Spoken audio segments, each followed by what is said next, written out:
All right, we're back. And so we're going to start the Kickstart. Pun. We're going to start our Kickstart install for the 2022 DRZ 400. A couple of highlights real quick that we're going to have to do, and I'm not going to show all this on film. I might do some of it because there's something I want to share with you. Some things that we're going to have to do is we're going to have to drain our oil and our coolant. Anytime I do an oil change, I like to do a warm-up cycle, which I've done on the engine. But you have to be careful because that coolant's going to be hot when it comes time to drain the coolant. So what we're going to do is we're going to have a 12 millimeter for our in-frame drain bolt and a 14 millimeter for our case drain. And what I'm going to do is I'm going to show you a little cheat code on that.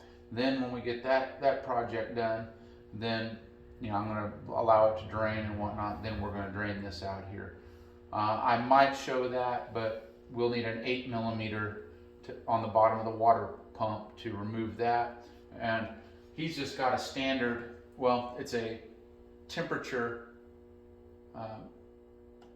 it's got a temperature indicator on the coolant cap, but with your standard, your OEM cap, you'll have to remove the screw, the keep screw from the radiator cap. Make sure that your engine's cooled down enough that you don't have it under pressure, which I'm sure that'll be the case, but we're going to check it anyway. I don't have that retainer screw on this, so I'll be able to back it right off. But I'm going to have my drain and I'm going to have a funnel in my container in which to capture the coolant. And I'm also going to, when I do it, I'm going to have it vertical, but I'm not going to have it on the stand, so I don't have anything impeding me. I've already taken the liberty to remove the skid plate and the water pump, the plastic water pump guard. So I'm going to get this oil change underway. But first I'm going to go ahead and put my nitrile gloves on real quick. I got some of these from Harbor Freight, and they're the 7 mil. They're the 7 mil nitriles from Harbor Freight. They're a little bit more pricey, but some of these annoying rips and tears that you end up getting from some of they're 9 mil instead of like the 7 mil or the 5 mil. What did I say? Did I tell you 7 mil? They're 9 mil. And you'll notice that the annoying fluorescent hum is back in the audio, and I just got to apologize about that right now. So I got that on. Let's see, I've got my 14 millimeter stage right over here. Then I'm going to show you my trick, and it involves this for the in-frame set to lefty loosey. You all know that one friend that has tightened and tightened and tightened and tightened their drain bolt until it became loose all of a sudden. Okay, got my oil pan in place. And I'm sitting on a tool kind of a toolbox that I bring to the track, and I use in the garage here as well. There we go. And I always take a look on the magnetic drain bolt here. Make sure and use a properly clean towel. I'll clean it back later on. And a little bit of stuff. I'm not really worried about it. I'm going to take this and put this on this magnetic tray here. Let's see. I've got my 12 millimeter. No, I don't have my 12 millimeter. Yes, I do. I have it staged over here for the in-frame. Making sure that I got the right size here. And here's the time for my trick. Switching my 3/8 drive over to my 12 millimeter. I'm just going to stage the drain pan as far forward as I can. And I'm going to break this loose. Okay, it's broken loose. And that's where my little crappy Tupperware pan, got some miscellaneous material in there, it comes into play. I like to have something, and I like to have also a container to deflect the splash of the initial douche, if you will, of the oil that comes from the in-frame oil tank. Someone always ends up making a mess with this, and it's not going to be me. That head pipe's still a little hot, so I'd urge caution. All right, we almost got it backed out. There we go.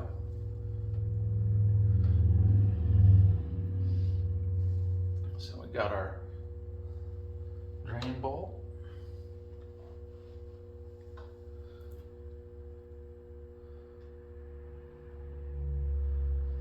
There we go.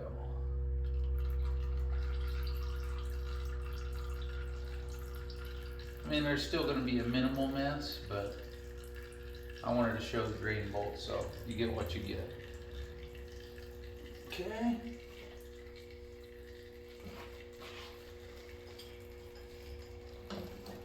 So I'm going to allow that to continue to drain, and I'll do my full drain. I'm going to tilt this a few times, then we'll go to the water pump, then I'll remove our hoses. And what I'll end up doing after I got this drained, I remove my cap, I'm going to move my hose, and I'm just going to prop it on the outside of this pipe and get it out of the way. The next thing I'm going to do is remove the brake lever here. I'm just going to remove this hex bolt, but first I'm going to remove the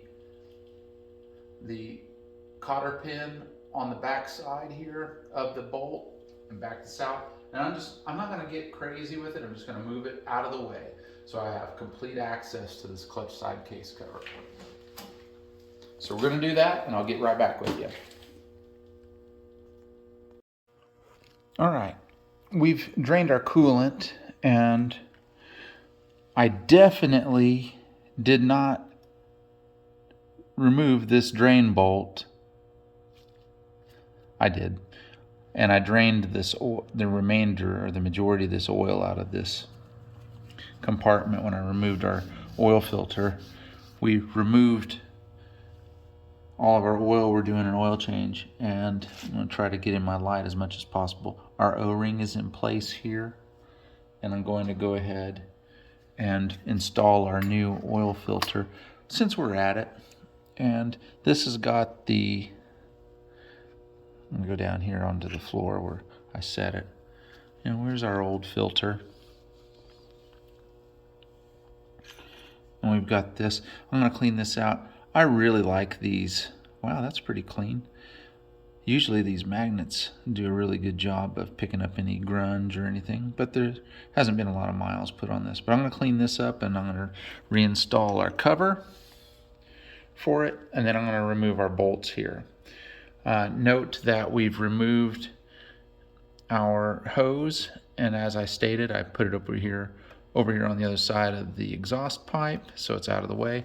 I've also removed the foot peg and removed to remove this, I could have just removed it right here, but I wanted to keep that the way it was, and I just wanted to get that foot peg out of the way because it was larger than the stock one. On mine I didn't have to mess with it, but we're not talking about me.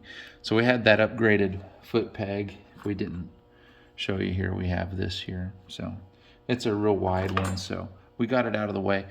So next what I'm going to do is remove this cover. I'm going to stage a place to put it after I reinstall these, and then I'll get back with you.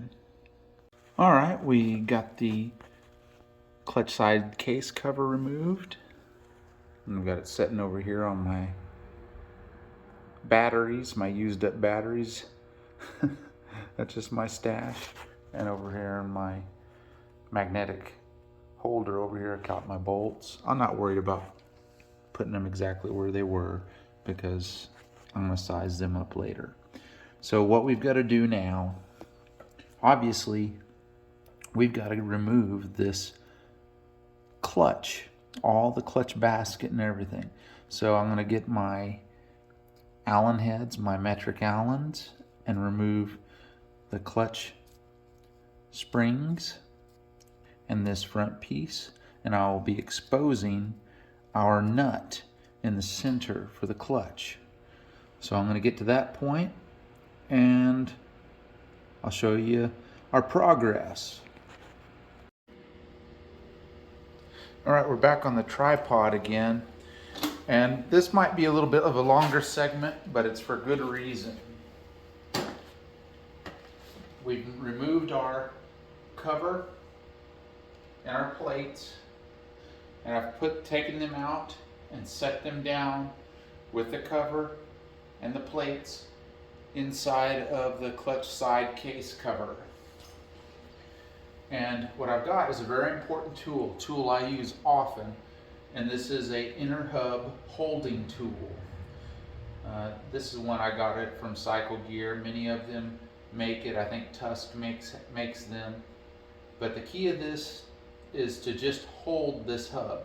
I don't have a lot of tension on it. It's very little tension. But this also has two nubs on them that acts like a flywheel holder, and I use this, I shrink it way down, and I hold front sprockets on when I torque them down. This tool is a very highly utilized tool. But again, I don't have this very tight, it's just occupying the space. And I have my impact over here with the 27 millimeter on here. And so the object of this is I've taken, there's a tab here. I had to take my, well, I used a screwdriver. I have a sacrificial screwdriver, and I folded back this washer. And what I'm going to do is I'm going to get this thing put on here correctly. I think this one, I'll have to look back when we go back to our install. Let me get this squared up on here. I'll have to go back to our install what our torque is. Our instructions tell us on our kit here that we're installing. But this is locked in, so let's see. Backed it right off, no problem. So, and let's see, well, it's in there. So I've got that in place, and what we're going to do is we're going to expose our first boss. We're going to have our first boss wave here in a minute. I'm just going to set this to the side. It's coming up here soon. I'm just going to set this to the side. We're not going to use that until we put it back in together. And take note, we have our washer that sits on the back side. There's a spring. It's called a spring on your install. Leave it be. Leave it in place. I didn't remove that with our clutch pack, but be aware that this goes on here one way. So it's best just to leave it on there. So on the back side of this is a washer. So I'm going to take our clutch basket off, and I'm going to just set this in here with that washer behind there. And then I'm also going to remove, I don't really need to, it's just this little bushing, and I'm going to set that with our clutch pack. Let's see here, set it in there a certain way. So this is going to be a little longer segment because we've reached our first boss. And this is like a level 10 boss, or it can be. These countersunk screws. These things can be the bane of your existence if you let them. But what you need, what I've got is a Tusk. This is late in the day for me. Impact screwdriver. This is an important tool for this process, and we have to size up the correct size bit for it. This comes with two, what you would think are Phillips screwdrivers, but they're not. They're Japanese standard. And this is the larger one of the two, and the one I'm putting over here is the smaller. The smaller one sets in there shallower, and the big one sets in there perfectly. So that's the one to use.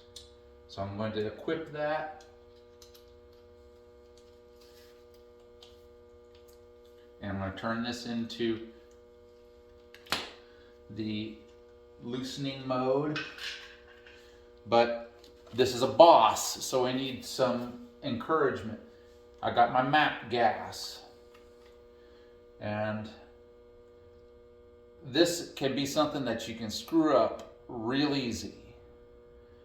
But this is a countersunk screw, and what it's doing is it's holding this spacer on your counter shaft. This is the same shaft that your sprocket goes on the other side of the engine. And we've got to remove that, and that's where our idler gear is going to set. This is going to be part of our kickstart mechanism. So when we kick, the gear that is going to set on here. But we've got to take this fitting off of here, and we've got these two level 10 bosses that are going to hold us out, keep us from getting to that. So we don't want to mess this up. So let's see here. So I'm going to give it plenty of heat, because these are countersunk screws and they're not our friends. You might think, Dewey, you're putting too much heat on it. BS. These things are not your friends.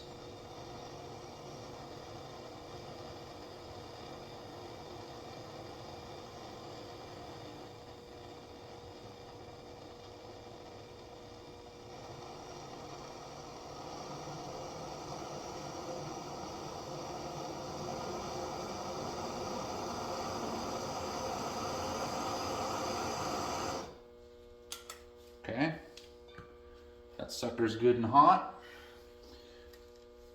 I've got our correct bit installed.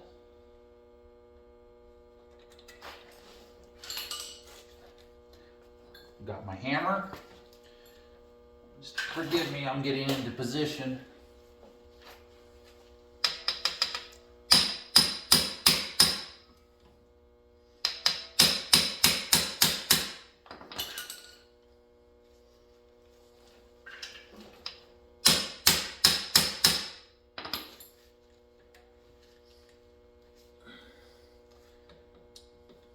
I'm going to give it some more heat.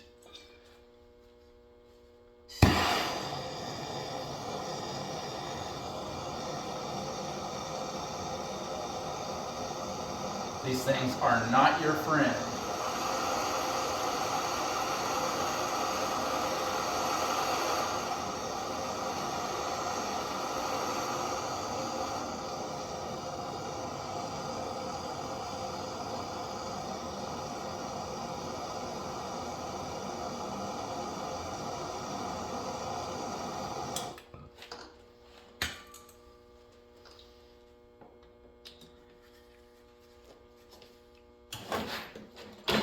Ideally, I'd have a little bit more advantage here.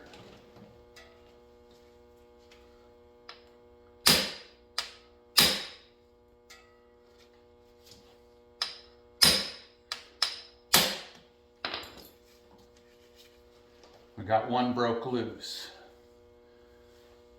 So we've defeated one level 10 boss, and I don't like where this one's at because we have our case close by.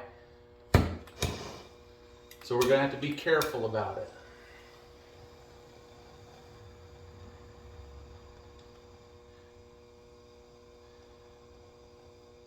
But you want to give it a good firm wax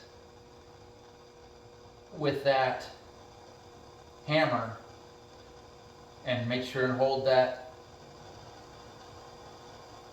screwdriver square. My wax were tentative, and that's probably why I had to make a few other ones. But it's a level 10 boss, and maybe I was a little freaked out about it.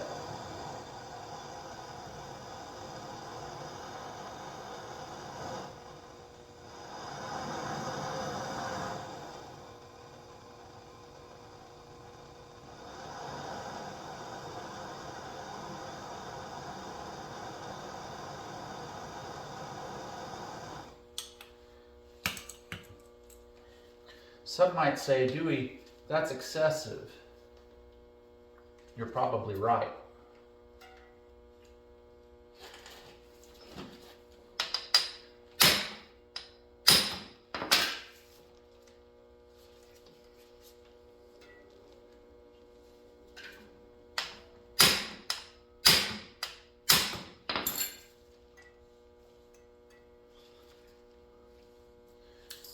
But maybe you're not.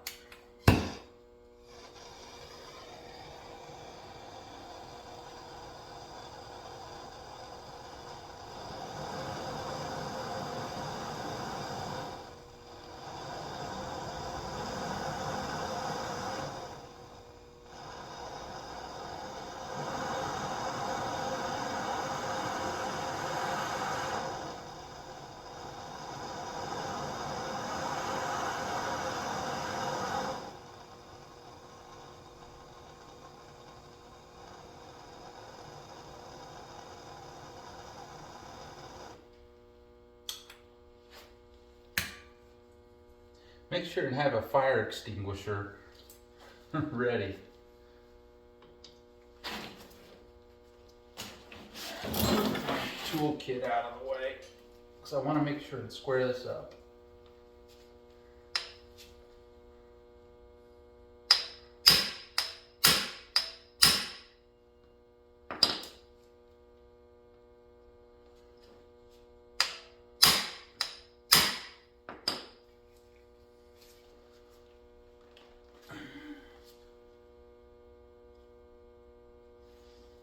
Thank you, Suzuki, for your over-tightening.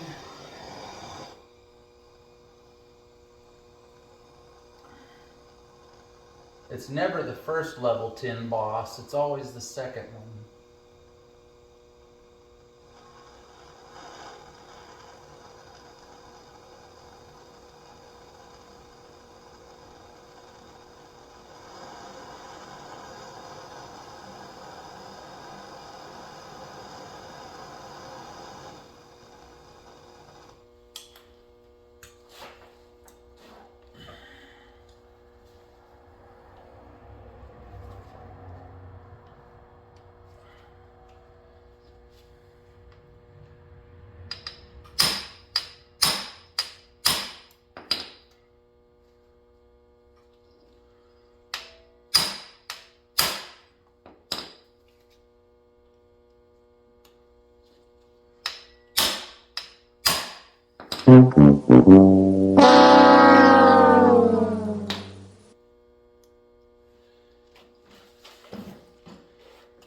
And just like that, we got a problem. All right, here's the verdict. We defeated the first level 10 boss, but the second level 10 boss sheared my bit. It busted off right smack dab inside of there. That's a really tight countersunk screw to do that. And again, I may have had some questionable form, but that's just unreal. So I'm gonna have to get a welder out and weld a nut to this to get it out of there. I can't believe it. All right, it's the next day, and I've got some splaining to do. Wait a minute, this doesn't belong here. No, it doesn't. This is the case cover off of my E-model engine when I got it. I rolled this over in the back of my truck and put it I put it in the back of my truck and I took it over to my friend Devin's shop, and he extracted that stubborn countersunk screw. I don't know how well it showed or how well this will pick it up, but this bit, and I've got a picture that I can put on there if it doesn't show up very well, this bit snapped off smooth in that Japanese standard screw, countersunk screw, and I was screwed. Anyway, I wanted to have something over this so I wouldn't be going down the road with an open engine. So I just took this side case cover out of my storage. I try not to lose parts. You can't see it here, but this bottom part is broken on this. It was off the E model, and they must have laid it down hard, and it's got a broken part of the bottom here. I don't think it's enough for it to leak, but I didn't like it, so I replaced it. I also tried to reuse this seal that I'd already installed in it for the Kickstart that I have on it, but that didn't work out so well. But I used this to cover it up. So what I'm going to do is I'm going to remove it. I just attached it with a few of the screws over here. The other one is still containing the components of the clutch, etc. in it, so I didn't want to disturb it. So I'm going to remove this, and then I'm going to consult our parts. Alright, so Derek got a kit off the interwebs, and these all are OEM parts, which is great, but this particular kit did not come with instructions that I can see. I'm digging around in it, I don't see them. Good news is, I'm not a fool, and I kept my old instructions, so we will consult with those. But something that we do know we don't need is we don't need the lever for the manual decompression or the cable. So that's going over here in La La Land. And there's a few other parts in here that go with that as well. But we're not going to mess with those right now. So what I'm going to do is remove this, and I'm going to inventory our parts and then start piecing things together. At least that's what I think I'm going to do. I'm going to go ahead and pull this off since it's relatively easy to get to. And I didn't use the dowel pins. So this thing will slide right off if I don't hold on to it.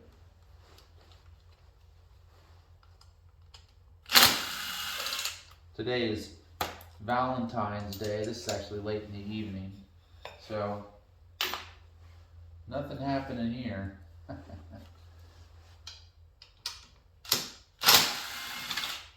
So there's that. And I apologize for the shadowing. My lights are still pretty much garbage in here. Alright, so again, you can see where this piece was busted off.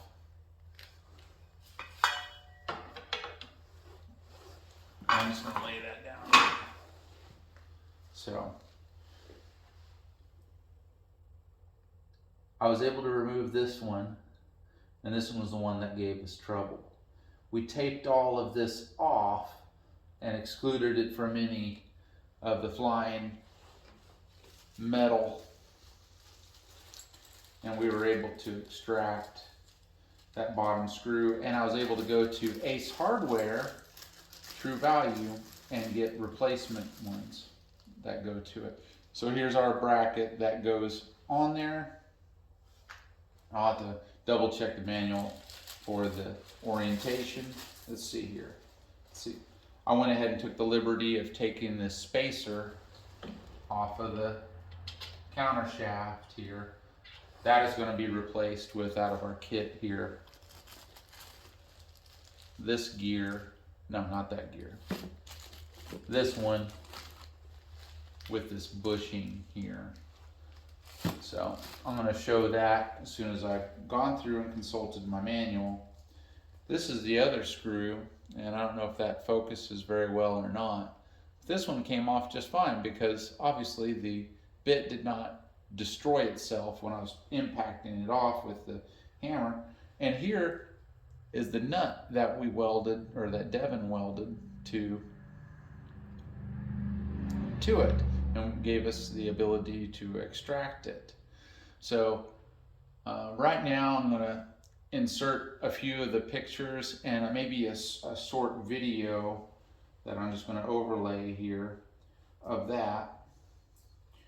And you know, Devin is a entrepreneur, and he's a certified welder at his own business, Air Capital Welding. So I'm going to put their logo up here, and I'd encourage you to like them on social media and get a hold of him for some one-off work like this, or some fencing or fabrication of any kind. But he's best at what he does, welding.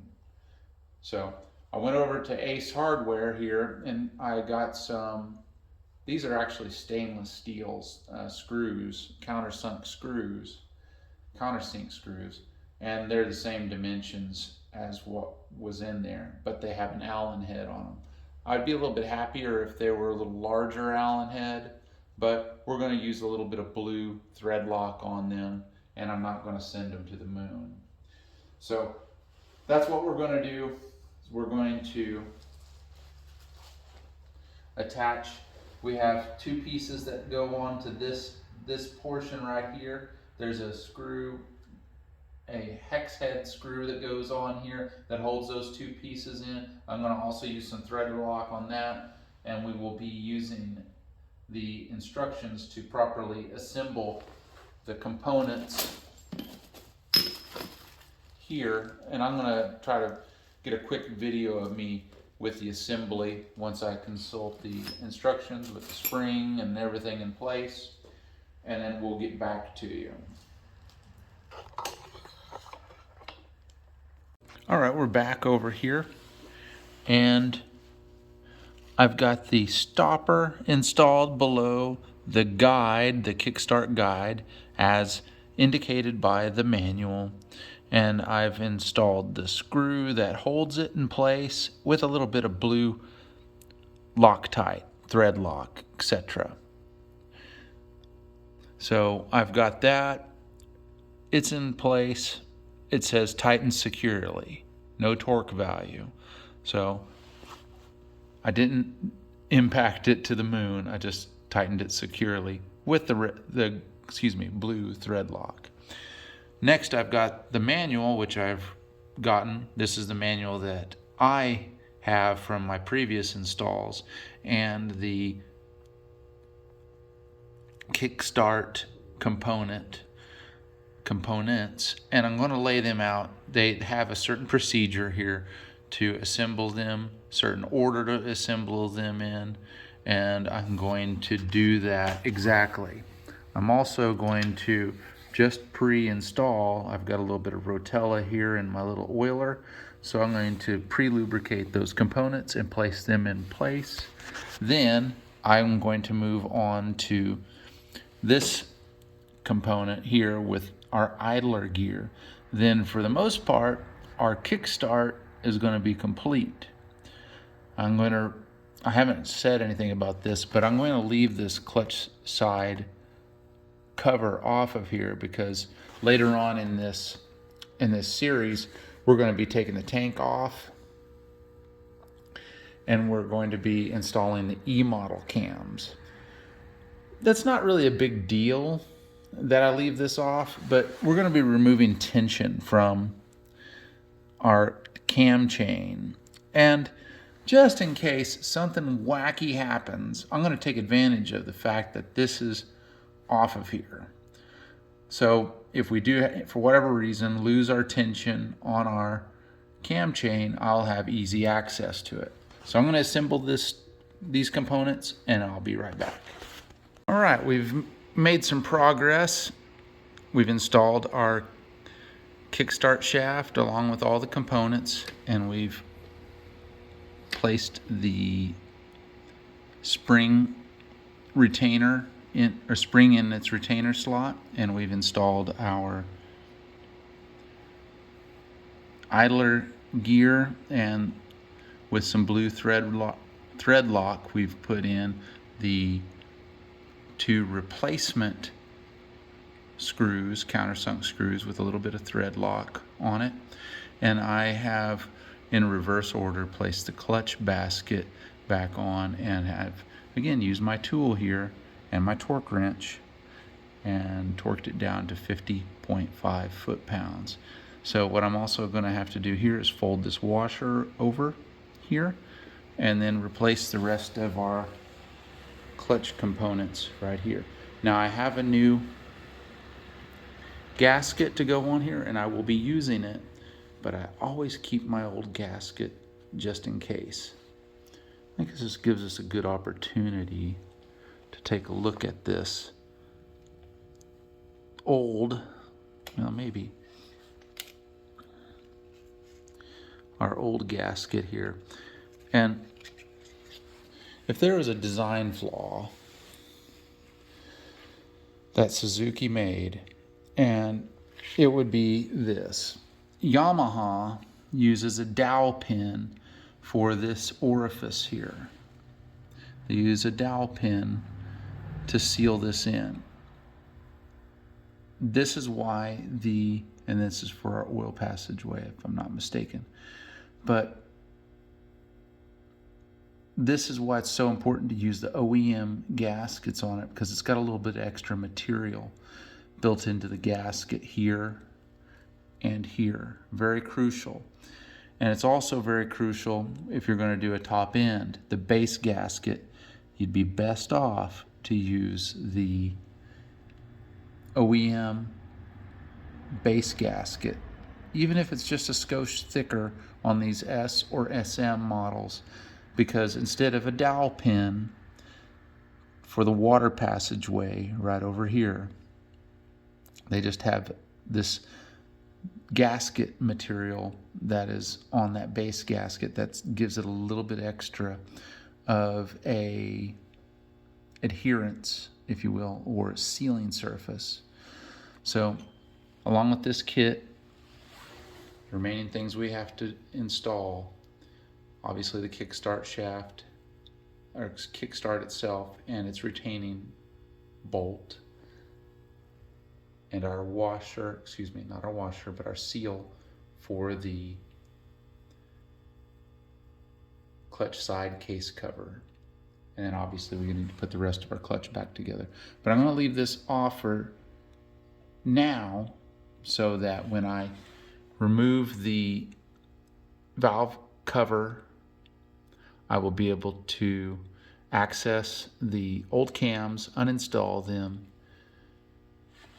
I will have to release the tension off the cam chain, and I'm going to leave this off of here so that if there's ever any reason, I won't have a reason, but I'm going to leave this off anyway so that I can observe that there is no issue with the cam chain here on the base. This is just an extreme precaution, but this is where this video ends, and we will go to our next part of the series, which will be the installation of the E-cams. Thanks for watching, and if you have any questions, put them in the comments.